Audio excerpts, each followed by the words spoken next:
ìjàgboro làrùn Ìbàdàn. Ẹ káàbọ̀ padà sí orí ètò àṣà, ìṣe, òwe àti oríkì Yorùbá. Kí wá ni mo mú wá fún wa lónìí? Ìlú Ìbàdàn ni mò ń lọ.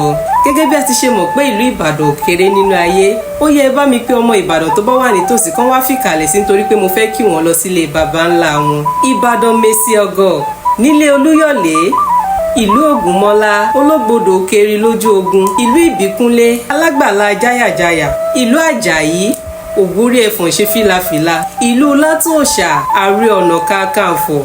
Ìbàdàn máa jẹ̀gbín yóò fi kára ń fọ́rí mu. Ìbàdàn májàmájà bí ọjọ́ kìíní yìí tó jà gbogbo ará àdúgbò lógún. Ìbàdàn kì í bá ní dọ́rẹ̀ àwọn múni lọ sójú ogun. Ìbàdàn kúrẹ̀, Ìbàdàn béèrè kó tó wọ̀. Níbi olè gbé ń jàre olóhun.